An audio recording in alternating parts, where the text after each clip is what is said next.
Salam kakak-kakak semua, salam sejahtera. Pertama saya mengucapkan terima kasih karena kakak-kakak sudah membuka modul untuk kakak-kakak pelajari pada saat ini. Sebelumnya perkenalkan, nama saya Lexi Rompas. Saya berasal dari Klub Beruang Madu, Jemaat Bukit Moria, Balikpapan, daerah Kalimantan, kawasan Timur. Pada kesempatan ini saya akan membawakan materi Programming and Planning dengan nomor modul PFAD 003. Pasti kakak-kakak sudah bisa menebak bahwa PF itu berasal dari kata Pathfinder dan AD berasal dari kata Administration. Kita akan belajar lebih lanjut, tapi sebelumnya mari kita tunduk kepala, kita berdoa. Allah Maha Besar yang bertahta di dalam kerajaan surga, kami mengucapkan terima kasih karena Engkau begitu baik pada kami. Pada saat ini ya Tuhan, kami akan belajar tentang programming dan planning dari modul PFAD 003, PBST kami. Kiranya Tuhan mau memberkati, terlebih khusus kepada kakak-kakak kami yang belajar bersama dengan kami pada saat ini. Tolong berkati hamba supaya hamba dapat menyampaikan materi ini dengan baik. Inilah doa dan pengharapan kami berdoa di dalam nama Yesus. Amin.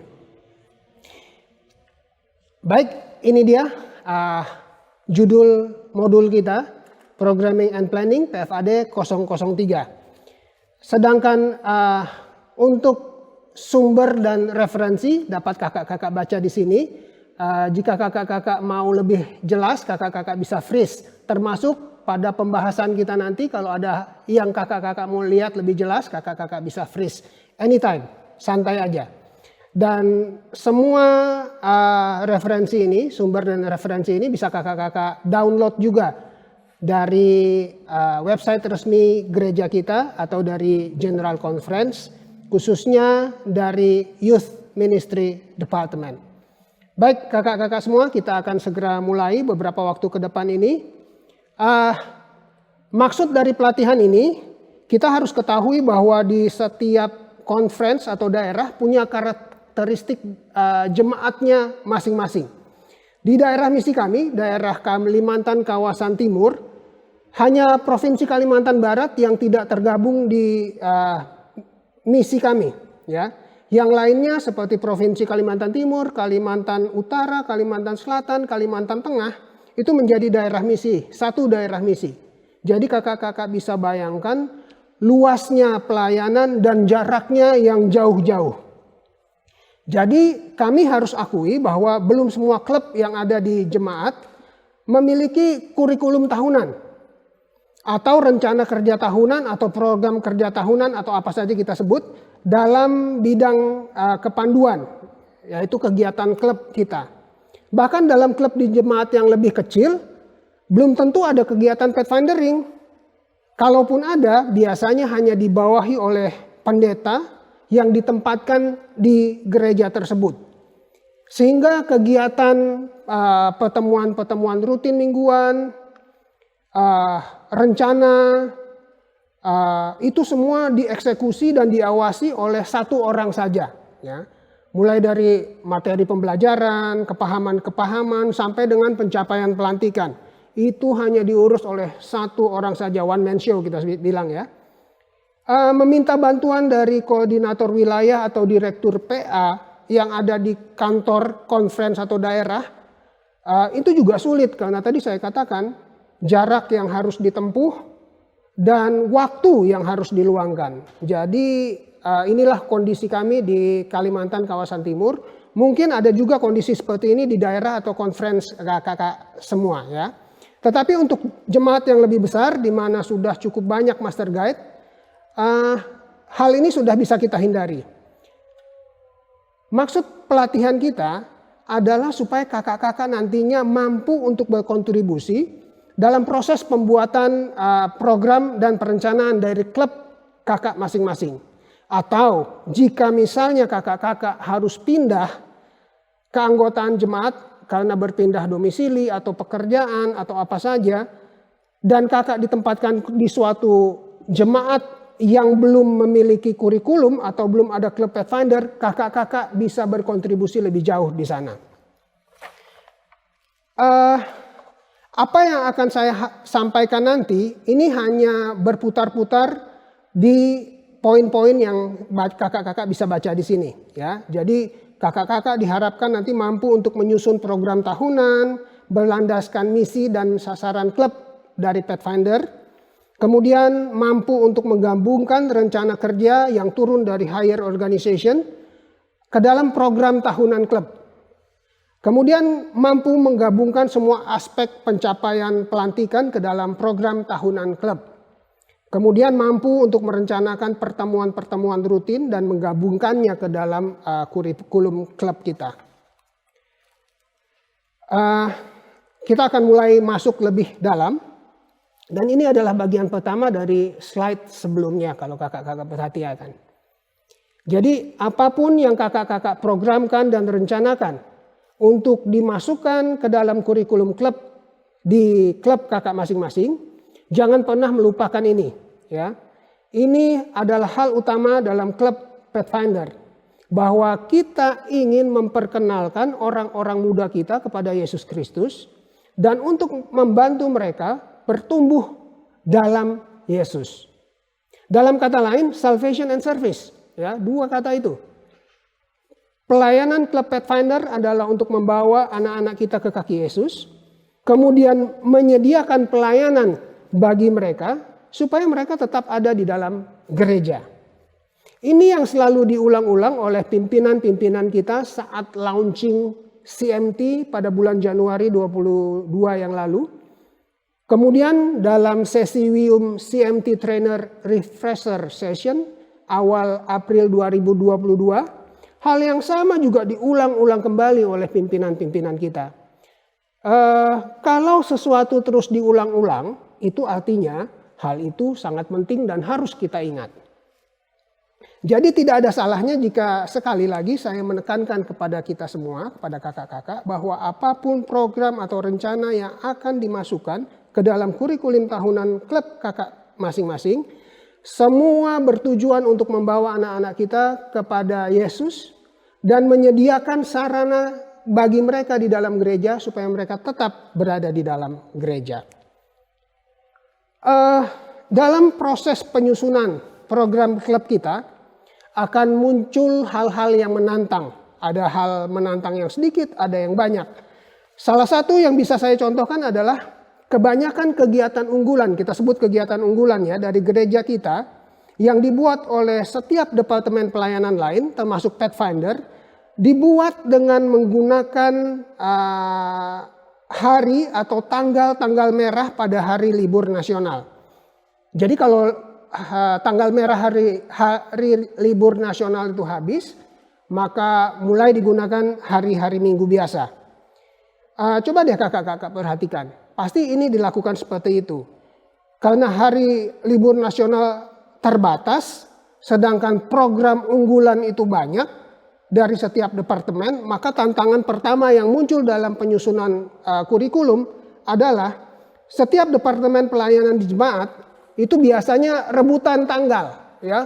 Wah, saya deh yang menggunakan tanggal itu untuk program saya, gitu kan. Termasuk juga Pathfinder, gitu ya. Apa saja program unggulan dari Pathfinder itu? Perkemahan, itu kan biasanya dilakukan di libur anak-anak sekolah, ya, dan itu biasanya yang skala-skala besar, ya. Padahal masih ada juga kita harus menyusun yang namanya program untuk kurikulum pencapaian pelantikan atau investiture achievement, ya. Jadi biasanya saling mencoba untuk mendahului menggunakan waktu libur yang ada. Itu baru bicara penyusunan kalender kerja atau kurikulum. Belum lagi saat kita menentukan budget atau dana yang dibutuhkan untuk setiap kegiatan. Tapi terlepas dari tantangan-tantangan yang akan muncul, kalau kita sebagai master guide, apalagi sebagai pengurus apalagi kalau kita sebagai pengurus klub, ya, untuk memastikan keberhasilan klub kita untuk dapat berjalan secara sistematis dalam 1 tahun kurikulum, kita harus memastikan bahwa kurikulum ini harus dibuat. Ini sangat penting dan sangat krusial. Lebih lanjut, setelah memasukkan semua program dan rencana dari higher organization, baik dari GC, divisi, uni, atau conference daerah, langkah selanjutnya adalah menggabungkan ke dalam kurikulum klub kita dengan rencana pertemuan rutin klub. Ya, itulah sebabnya kita penting sebelum menyusun kurikulum untuk mendapatkan rencana kerja yang diturunkan dari pimpinan kita. Ya, jujur, kalau kita bicara pertemuan rutin klub, biasanya kita menggunakan setiap hari Sabat. Betul begitu? Pertimbangannya tentu banyak, tapi alasan mendasar supaya kita tidak perlu pulang lagi, kemudian kembali lagi ke gereja untuk mengikuti kegiatan Pathfinder pada setiap pertemuan rutin hari Sabat. Ini yang terjadi sebelum pandemik. Dan saya yakin ini juga akan diulang lagi kalau seumpamanya pandemi ini sudah berlalu dan menjadi endemik. Ya, bahwa kita akan kembali ke pola yang sama. Tidak ada masalah. Ya. Setelah ibadah, kita potluck atau sudah membawa makanan masing-masing. Kemudian kita lanjut untuk kelas Pathfinder. Orang tua mungkin akan melawat atau mengikuti kegiatan yang lain. Kemudian berkumpul lagi di gereja, mengikuti acara pelayanan pemuda Advent. Kemudian tutup Sabat, baru pulang. Ya.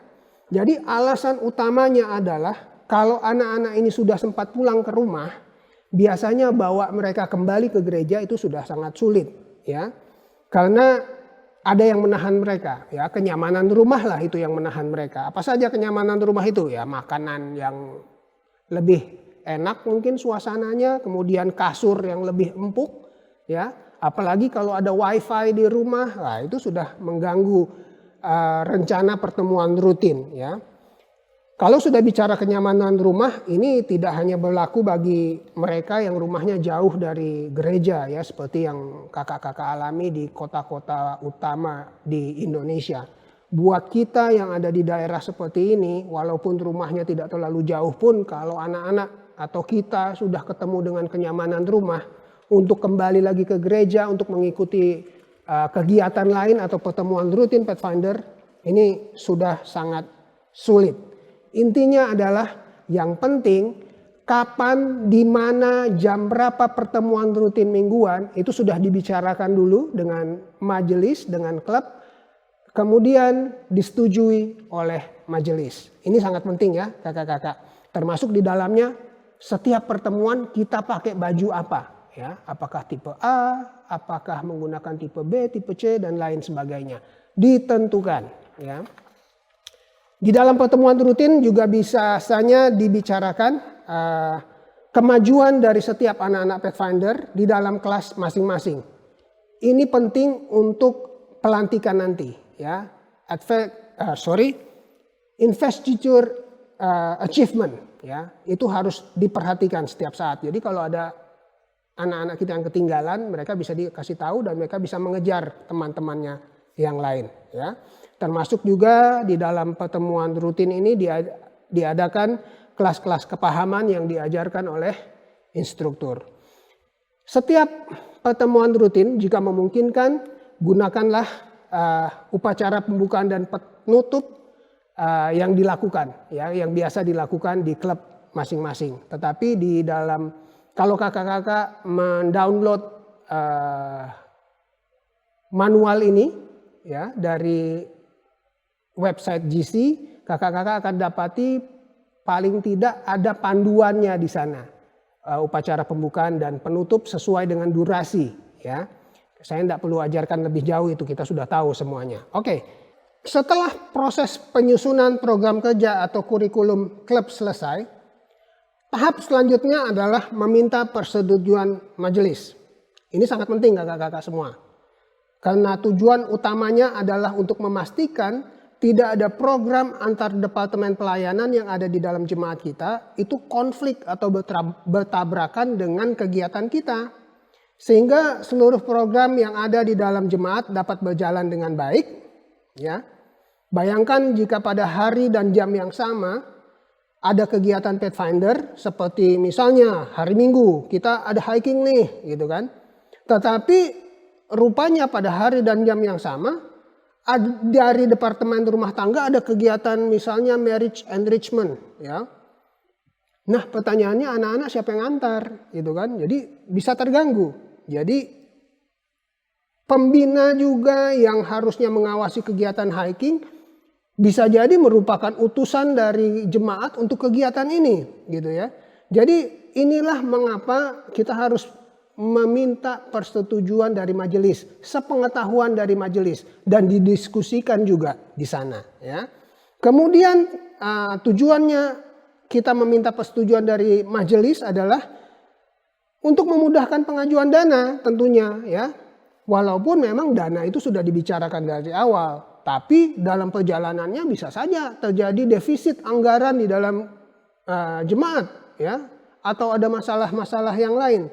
Jadi harus tetap kita bicarakan, harus tetap kita diskusikan ya, kakak-kakak, ini penting sekali ya. Terakhir yang ingin saya sampaikan dalam penyusunan program tahunan klub adalah bahwa ini merupakan inti dari pelayanan klub Pathfinder ya, pencapaian pelantikan. Kita membuka kelas tujuannya adalah untuk melantik ya. Pelantikan adalah bentuk dari pengakuan klub kepada semua anak-anak Pathfinder yang menyelesaikan tuntutan kelas mereka masing-masing. Lebih jauh, dengan kegiatan pelantikan yang direncanakan sedemikian rupa pada akhir kurikulum, kita dapat menarik minat anak-anak yang lain ya. Anak-anak seusia Pathfinder, teman-teman mereka yang belum menjadi anggota klub di jemaat kita. Dan ini tentunya bisa menarik juga minat dari orang tua untuk ikut terlibat ya di kegiatan-kegiatan klub di mana mereka bisa kita libatkan.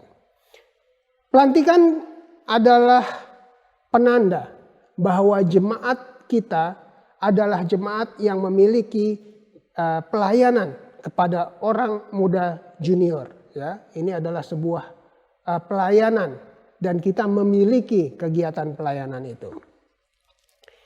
Kakak-kakak semua, kenapa penting program dan perencanaan ini ya? Ada banyak ayat-ayat Alkitab atau kutipan roh nubuat yang bisa saya sampaikan kepada kakak-kakak pada kesempatan ini. Tetapi saya sampaikan beberapa saja ya. Ada 2 ayat dan nanti ada 2 kutipan roh nubuat. Ayat yang pertama, Amsal 22 ayat 6. Didiklah anak muda menurut jalan yang patut baginya. Maka pada masa tuanya pun ia tidak akan menyimpang daripada jalan itu. Siapa yang memiliki tugas untuk mendidik mereka? Kakak-kakak semua. Di dalam klub itu menjadi tugas kita sebagai pembina, sebagai instruktur, dan juga sebagai master guide. Jangan lupa tadi, tujuan utama klub Pathfinder adalah membawa anak-anak kita ke kaki Yesus dan mempersiapkan mereka untuk membawa sahabat-sahabat mereka yang lain ke kaki Yesus. Dengan bahasa yang lain, salvation and service. Itu saja tujuannya. Amsal 24 ayat 6. Karena hanya dengan perencanaan engkau dapat berperang dan kemenangan tergantung pada penasehat yang banyak. Kakak-kakak semua, ini semua butuh proses ya. Proses perencanaan, proses penyusunan kurikulum. Dalam proses ini kita sebut aja proses penyusunan program kerja, kita butuh masukan-masukan, kita butuh nasihat-nasihat, melibatkan master guide yang ada di jemaat, meminta nasihat dari pendeta, meminta persetujuan dari majelis. Ya. Sekali lagi tujuannya salvation and service. Ya. Dari sisi roh nubuat, Ellen White menulis dalam buku Pastoral Ministry halaman 275. Orang-orang muda adalah sasaran khusus dari serangan setan dan manifestasi dari kelembutan, kebaikan, dan simpati serta kasih sering mengerjakan keselamatan dari mereka yang berada di bawah pencobaan dari si jahat. Artinya, anak-anak kita ini rentan terhadap serangan setan dan mereka rentan juga untuk jatuh. Pendekatan yang sempurna bagi anak-anak kita ini melalui kelembutan, kebaikan, dan simpati serta kasih. Dan ini hanya bisa didapat dari kakak-kakak. Kalau di rumah ada orang tuanya, ya. Kalau di sekolah ada gurunya. Kalau di gereja ada jemaat. Tapi di dalam klub ada master guide, ada pembina, ada instruktur, ada kakak-kakak semua. Dalam buku yang lain, seri Membina Keluarga, jilid 1 halaman 289, para pemuda sekarang ini sedang menentukan nasib kekal mereka. Dan saya mengajak kamu untuk memikirkan suatu perintah yang di dalamnya Allah telah gabungkan suatu janji yang indah supaya dilanjutkan umurmu dalam negeri yang dianugerahkan Tuhan Allahmu kepadamu. Kakak-kakak semua, kita tahu biasanya anak-anak Pathfinder ini mereka menerima baptisan, menerima Yesus sebagai juru selamat, ini di usia-usia Pathfinder. Ya. Lepas dari usia itu bukan berarti tidak mungkin lagi mereka dibaptiskan, tetapi biasanya kemungkinannya sudah semakin kecil. Inilah pentingnya kakak-kakak semua dalam pelayanan ini. Ya. Mereka juga adalah objek dari janji Tuhan itu, bahwa mereka akan mewarisi kerajaan surga. Kita inilah sarananya. Ya. Makanya kita harus membuat program dan perencanaan yang cocok bagi anak-anak kita supaya mereka dapat diselamatkan dan tetap tinggal di dalam gereja. Baik, beberapa waktu ke depan saya akan membagikan beberapa kasus ya yang sering kita hadapi. Mungkin kakak-kakak biasa menghadapi lebih banyak lagi. Ada banyak memang contoh kasus tapi tidak bisa saya bagikan semua. Beberapa ini adalah yang paling umum yang kita biasa temui, dan buat mereka yang masih akan menjadi seorang master guide, ya mungkin kakak-kakak akan menemui juga kasus-kasus seperti ini.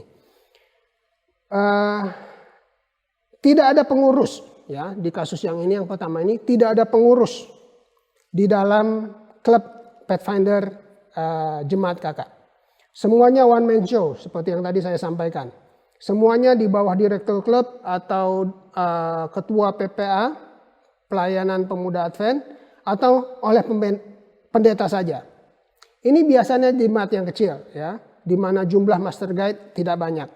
Akibatnya biasanya kalender kerja itu hanya mengkopi dari tahun-tahun sebelumnya, dengan penyesuaian di sana sini untuk tanggal, jenis kegiatan, tempat, dan lain-lain. Kenapa? Karena orangnya kan hanya itu-itu saja, jadi kurang kreatif.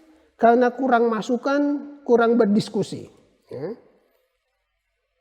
Jadi setiap klub akan bergantung sepenuhnya kepada satu orang tersebut saja. Bayangkan kalau orang itu sakit atau sedang tugas dan tidak ada di jemaat untuk beberapa waktu. Tentunya ini akan sangat menghambat kegiatan klub kita. Ya. Pada akhirnya, pada saat persiapan pelantikan, di akhir kurikulum tidak memiliki standar yang jelas. Mungkin hanya bergantung pada keputusan pribadi saja. Jadi sangat objektif. Ya. Lalu apa yang bisa kita lakukan untuk kita bisa menghindari menghadapi masalah seperti ini, case seperti ini? Anjuran dari saya, anjuran yang lain banyak. Pertama, cari dan minta manual klub. Ya. Baca dan pelajari kembali. Mungkin kita sudah tahu, tapi baca kembali. Biasanya setiap kali kita dalami ada saja yang muncul. Ya. Jika memungkinkan, kalau ada kesempatan ikuti pelatihan-pelatihan. Ya. Ini tidak hanya membuka wawasan kita, tetapi juga membangun networking. Ya. Sehingga kakak-kakak tidak perlu bekerja sendirian. Kalaupun tidak ada resources di dalam klub kakak masing-masing, kakak bisa meminta kepada master guide yang lain. Ya. Ini bisa diskusi dengan koordinator wilayah. Untuk mengajar kepahaman, ya, karena tidak semua kita bisa mengajarkan seluruh kepahaman Pathfinder yang banyak itu seorang diri. Ya. Kita bisa meminta master guide lain. Ya. Gunakan networking kita, jaringan yang sudah kita miliki. Sehingga kepahaman itu diajarkan tidak hanya itu-itu saja, tapi lebih variatif. Ya.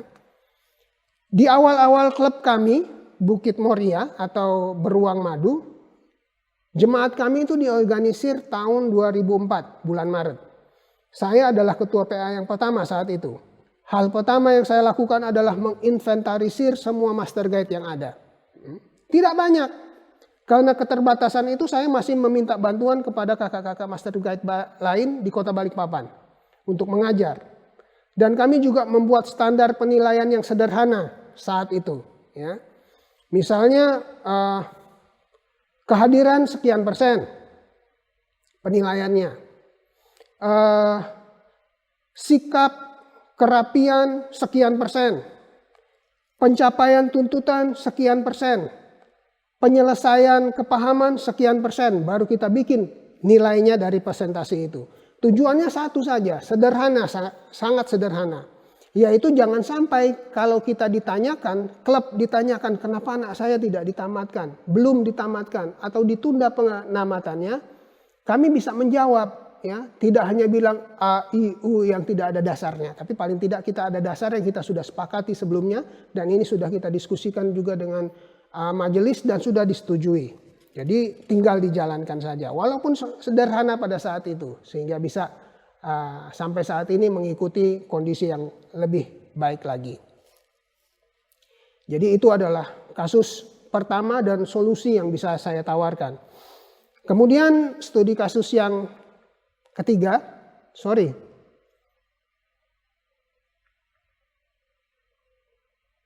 maaf tadi kita terlalu cepat dalam lebih cepat dalam menekan slide-nya. Studi kasus yang berikutnya, ya, yang kedua. Ini bagi klub yang mengadopsi kalender 10 bulan, biasanya Februari sampai November, ya. Jumlah pertemuan rutin setiap minggu itu cukup banyak. Ya, kita bicara bisa sampai 40 kali pertemuan. Nah, biasanya akibat yang timbul dari pertemuan yang setiap sabat ini, kehadiran anak-anak itu mulai turun atau animo anak-anak itu menjadi semakin turun, kurang bersemangat untuk mengikuti kelas, untuk mengerjakan activity diary mereka.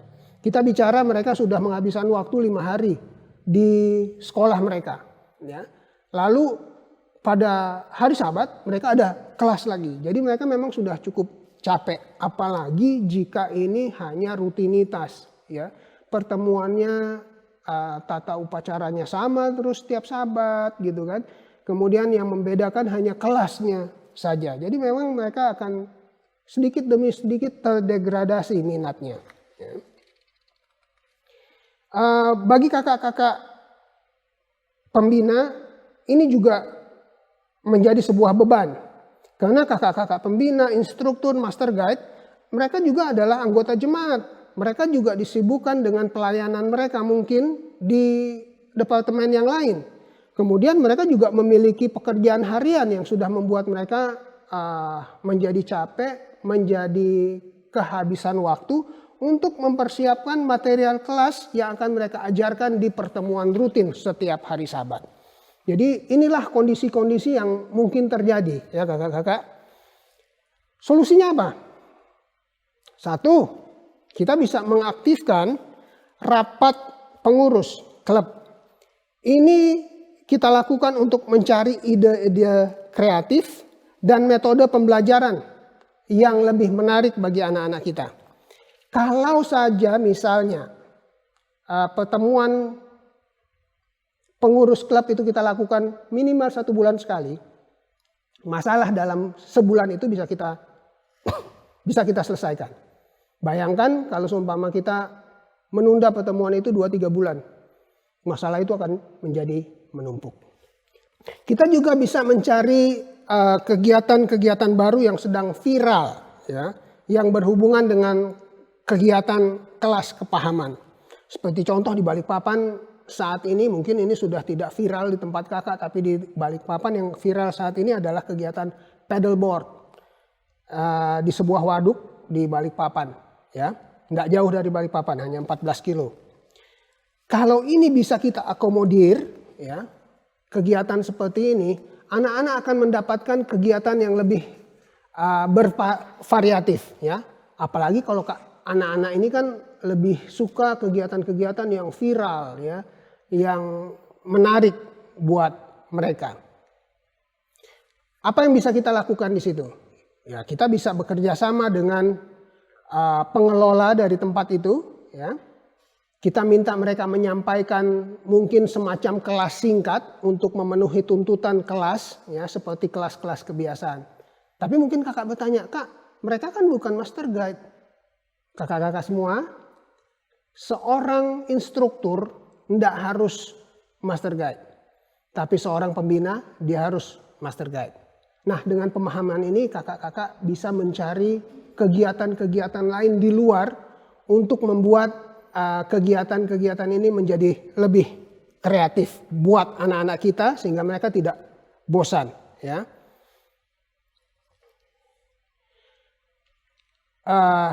Kita juga lebih sering untuk membuat kegiatan-kegiatan di luar ruangan. Jangan hanya di dalam ruangan terus duduk mendengarkan pulang. Itu akan membuat mereka menjadi bosan. Jadi kita harus mencari ide-ide kreatif. Kasus yang ketiga, harus kita akui, ya, bahwa untuk menjalankan kegiatan di kurikulum kita butuh dana yang besar. Seperti contoh Kampore Pathfinder Seuni, contoh saja, ya, atau Master Guide Convention di Raja Ampat nanti, ya. Ini contoh juga, ya. Tapi ini semua membutuhkan dana besar, paling tidak tiket, ya, akomodasi, pendaftaran dan lain sebagainya.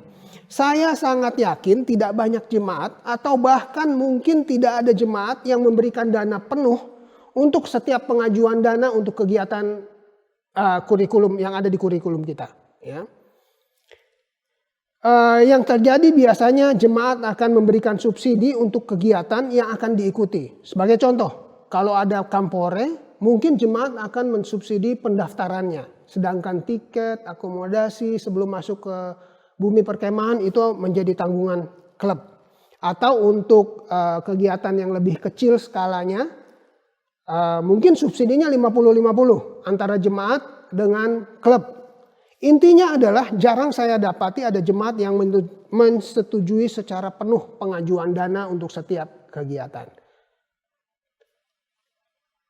Tetapi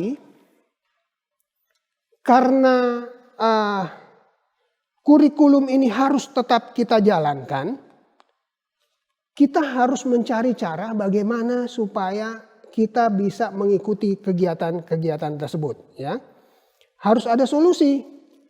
Dan beberapa ini saya sampaikan, kakak-kakak tentu punya pengalaman yang lain, tapi yang pertama yang bisa kita libatkan adalah orang tua dalam tahap penyusunan rencana kerja atau kurikulum. Paling tidak dalam tahap-tahap tertentu di bagian awal. Kenapa? Karena kita mengharapkan dukungan dari orang tua. Satu, dana mungkin, ya. Yang kedua, izin dari orang tua supaya anak-anak ini mengikuti kegiatan yang ada di kurikulum. Ya. Jangan sampai kita sudah susun rencana sedemikian rupa, orang tua nggak tahu di hari libur sekolah, mereka punya rencana sendiri, ya. Buyar semuanya gitu, ya. Kemudian kita juga menyampaikan ini kepada jemaat. Mintalah satu waktu khusus di mana kurikulum klub dapat disosialisasikan di hadapan jemaat. Jadi tidak hanya secara general, tapi ini untuk klub secara khusus, ya. Mungkin Sabat sore pada kegiatan klub ini tidak ada kelas, tapi ini hanya untuk sosialisasi. Disinilah kita menjelaskan kegiatan-kegiatan unggulan atau kegiatan-kegiatan yang membutuhkan dana yang cukup besar. Kekurangan dana dari subsidi jemaat itu harus kita yang mengusahakannya di klub itu. Baik itu secara pribadi, baik itu secara klub. Saya punya 2 orang sahabat master guide yang dulu pada saat mereka ingin mengikuti kegiatan MGR 8, untuk mengumpulkan dana mereka melakukan penjualan lemang. Ya, saat itu sebuah kegiatan yang sederhana, memakan waktu. Tetapi usaha mereka tidak mengkhianati hasil. Ditambah dengan tabungan mereka, akhirnya mereka bisa mengikuti kegiatan MGR 8 pada saat itu. Itu kalau dilakukan secara pribadi. Tetapi secara klub ada banyak cara-cara yang bisa kita gunakan, seperti Pathfinder Fair, ya, mencari sponsor, ya, karena kita adalah kegiatan yang resmi, mencari sponsor dan usaha-usaha dana lain. Saya ingat pada saat kami akan mengikuti Kampore terakhir, ya, sedivisi di Bandung beberapa waktu lalu, kami mencari dana dengan berjualan makanan, ya, secara klub, ya, jadi dengan anak-anak, kemudian membersihkan rumah-rumah anggota, dan banyak cara-cara lain yang bisa kita gunakan. Kesimpulannya apa kakak-kakak untuk modul programming and planning ini? Walaupun kita sudah memiliki kurikulum untuk klub kita yang sudah didiskusikan dan sudah disetujui oleh majelis, bukan berarti itu akan menjamin seluruh rencana kegiatan kita di dalam kurikulum itu akan berjalan lancar. Itu sudah punya klub. Bayangkan kalau kita tidak punya kurikulum sama sekali. Oleh sebab itu, memiliki kurikulum, menjalankannya itu sangat penting. Ya, itu sangat penting. Nah, kakak-kakak semua, saya punya tugas yang mungkin nanti akan bisa membuka wawasan kakak-kakak. Ada 2 tugas di sini. Yang pertama, susunlah kurikulum klub, sederhana saja. Tidak perlu secara tahunan 10 bulan. Saya cuma minta 3 bulan terakhir saja. Misalnya kakak-kakak menggunakan 10 bulan dari Februari sampai November. 3 bulan, jadi September, Oktober, November, ya. Masukkan di situ kurikulum, di dalam kurikulum kakak masukkan pertemuan rutin, kelas kepahaman dan rencana pelantikan, ya. Jadi semua itu dimasukkan. Khususnya untuk kelas pelantikan dipikirkan kita kegiatannya ini mau indoor atau outdoor, ya. Kemudian yang kedua, susunlah sebuah acara pertemuan rutin khusus di outdoor. Minimal 60 menit, maksimal 90 menit. Uraikan pembagian waktunya. Misalnya upacara pembukaan 10 menit. Ya. Nah, di upacara pembukaan ini kan ada doa, renungan, dan sebagainya. Itu dibagi-bagi ya kakak-kakak semua. Nah, kalau kakak-kakak sudah selesai melakukannya, nanti pihak panitia akan menentukan ini nanti akan cara pengumpulannya nanti ada diberitahukan oleh panitia. Nah, kakak-kakak semua, inilah presentasi yang bisa saya sampaikan untuk modul ini. Saya yakin kakak-kakak akan memiliki wawasan yang baru pada saat kakak-kakak mendownload, belajar secara mandiri, dan juga mengikuti apa yang sudah saya sampaikan. Intinya adalah kakak-kakak, apapun yang kita lakukan itu untuk membawa anak-anak datang kepada kaki Yesus, membawa mereka kepada keselamatan, dan menyediakan kegiatan-kegiatan pelayanan bagi mereka supaya mereka tetap berada di dalam gereja. Mari kita tutup modul ini dengan doa. Maha besar Tuhan yang bertahta di dalam kerajaan surga, pada saat ini kami sudah menyelesaikan modul PFAD 003 untuk programming and planning. Kiranya apa yang sudah disampaikan dan apa yang akan dipelajari lebih lanjut oleh para peserta akan membuka wawasan baru sehingga mereka siap untuk pelayanan mereka di dalam klub mereka masing-masing. Ya Tuhan, tolong berkati kami pada saat kami akan melanjutkan kegiatan kami dengan self-learning dan juga modul yang lain. Kami berdoa di dalam nama Yesus. Amin.